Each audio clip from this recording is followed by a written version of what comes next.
It was originally pitched to me as a movie. The producer, John Goldwyn, came to me and said, do you want to write and direct a movie on the opioid crisis? And I thought, well, that's interesting. So I started researching it, and I started coming up with this idea of these multi-dimensional, as Traffic was definitely kind of inspiration structurally, how it told all these different stories. But unlike Traffic, I didn't think I could pull it off in 2 hours. I know most people don't think about us up there in the mountains. Many of my patients are miners. It's dangerous work, and they carry the burden of building this nation on their backs. They're in pain. These people, my people, trusted me. I can't believe how many of them are dead now. Thank you so much, Danny. It's great to meet you.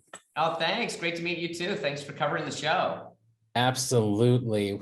Well, I'm guessing at this stage in your career, you can pretty much work on any kind of project you want.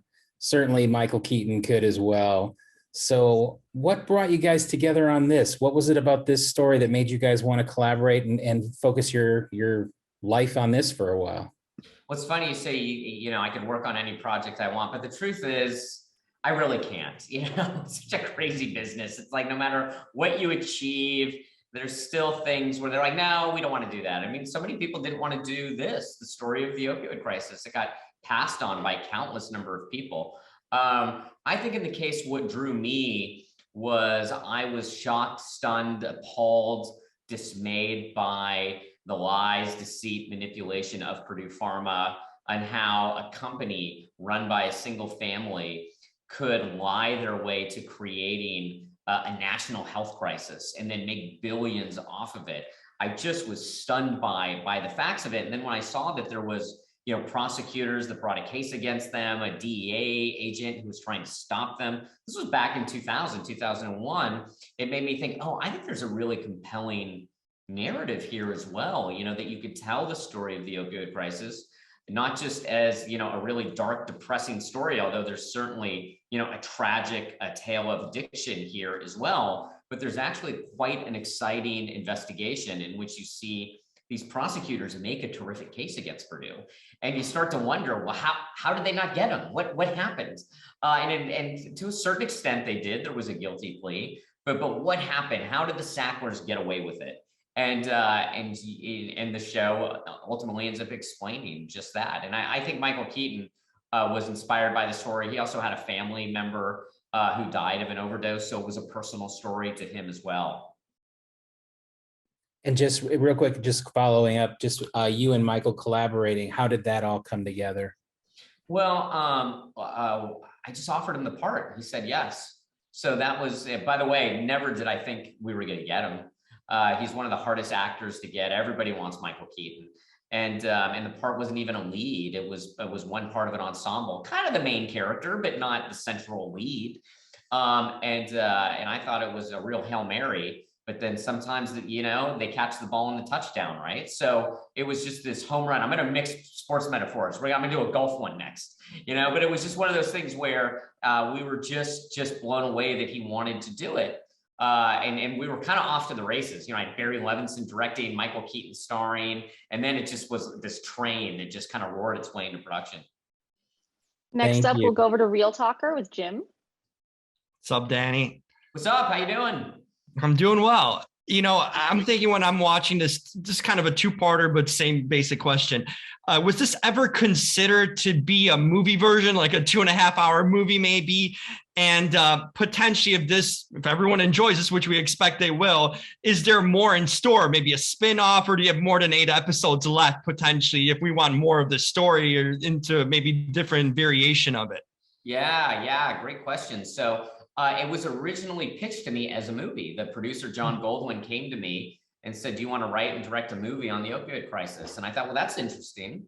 So I started researching it, and I started coming up with this idea of these multi-dimensional, as Traffic was definitely kind of inspiration structurally, how it told all these different stories. But unlike Traffic, I didn't think I could pull it off in 2 hours. There was just so much information, and I found it all fascinating. So I didn't want to cut anything, and I thought, oh, well, let's do it as a limited series. And I love limited series. I think there's some of the coolest things out there in entertainment right now. So I went back to John and I said that, and he went, great, let's do that. As far as could there be a season 2, it's not designed to have a season 2. It does end in 2007 at the end of the case that the U.S. attorney in Virginia brought against Purdue Pharma. However, it's not impossible. It would probably be a different set of characters, because you'd probably do 2007 to maybe present would be the next chapter, but we're not talking about that right now, and it's not really the plan. It's more of let's just launch the show, let's see how it goes. The concept of this was very much to do the origin of the opioid crisis, and that's what we've done here, and it certainly feels like a complete story in that way. Makes sense. Thanks. Okay. Thanks. Next up, we're actually going to go to Beautiful Ballad with Megan. Hi, Danny. Hi. I noticed throughout, when watching this series, that you guys opted to kind of bounce back and forth between years. You didn't follow a very chronological, order. What was your decision to kind of do the bouncing instead of following, doing one episode per year or even a couple episodes per year? Well, I wanted to make it as hard on me as I possibly could. I was like, how can I make this 3 times as hard as it needs to be by doing it to 3 different time periods at the same time? Part of that is because I thought the spine of the show should be the U.S. attorney's investigation, because it tied into so many other elements of the story. It ties into produced crimes, it ties into produced victims, which is the Finch Creek story. But that took place from 2002 to 2007. I also wanted to tell the origin of the opioid crisis, which begins in 1996, essentially, although one could argue it actually begins much earlier in 1985, when organizations started to redefine the nature of pain and try to change how we perceived opioid use as being something that was dangerous, that now was all of a sudden in the 80s miraculously safe. So it was if I had done it chronologically, well, then I wouldn't have even gotten to the U.S. attorney's case until episode 5. And so I thought, well, let's just do it all at once and make it this intertwining puzzle that could feed off each other, and that the different storylines, even though they're in different time periods, it could actually maybe be at times quite powerful, being with a character and then cutting, and all of a sudden with that character 4 years later, just like in a cut. I thought that could be a really sort of exciting way to take us through the story.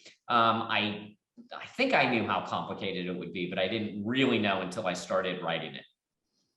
But I think I think it works. I think it's clear. I don't think it's confusing. I don't think you need to know exactly what year you're in every second, but you've gone back in time. You've gone forward in time, and that was sort of the main goal for the audience. I never wanted to confuse them, but I wanted them to see, oh, this is like a giant puzzle that's coming together over many, many years, and we're going in and out of time in order to build that puzzle for the audience.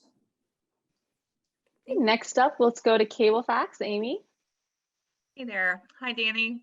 Hi, Amy. I'm just curious if you could talk a little bit about maybe how much you leaned on Beth Macy's book in writing, and did you work with her at all in any way? Yeah, so in some ways, I leaned more on Beth Macy than I did her book. Her book is very inspiring, and there's a lot from it. There's a lot of depth and soul and a lot of elements to it that absolutely infused their way into the show. But I had come up with this whole concept before I even knew the book existed, and had sold it before I knew the book existed. It was sort of a marriage that came after the fact. And one of the reasons why I agreed to team up with them was because I loved the book, but I loved Beth. I thought, wow, how amazing to have Beth Macy as part of this team. And she was an integral part of the team. She co-wrote 2 of the episodes with me. She was in the writer's room. We continued the investigation into fact-finding. We did interviews together. We did them separately, and we'd come back and, go over facts together. And so she was just a wonderful element to the team, and a wonderful person. So thrilled to have gone on this journey with her. Okay, well, let's go back to Darren with Celebrity Page. Well, Danny, I am a longtime Doyle McMaster fan. Nice. Doyle forever. Doyle in Paris forever. Forever. And I'm just curious if working with Amy and Dan at that early stage in your career impacted you as a writer, and maybe sticks with you today as you're writing new projects like this. Yeah, it must have, right? Because they're just incredible writers. To spend all those years working on material at that level, it sets a bar for what something should be, even if it just does it for you subconsciously. And working on Buffy the Vampire as well, Joss Whedon is also an incredible writer. And I got to spend years working on that show. So to have spent all this time with these wonderful writers, and then in the case of Amy and Dan, I became very close to them. They became sort of these, adopted aunt and uncle to me when I moved to New York, and they're a constant source of inspiration and wisdom. So yeah, it definitely has a big influence. Not so much on me trying to write like any of these people, but me just seeing what excellence is in writing, and to sort of push and challenge myself to try and reach the levels that they've achieved, and not career success wise, but more artistic wise. Absolutely. Thanks. Sure. Next, we'll go over to Jim at Real Talker. Danny, the interesting thing is, like, I don't know if we're like Hollywood's at a place now where we're kind of putting a focus on the pharmas and these chemical, because I can think of a few movies, like Dark Waters was like a movie that was on a chemical company, like a big manufacturer that's affecting people in a negative way. I just saw the Martin Shkreli the documentary too about charging a $30 pill, for 700 some dollars.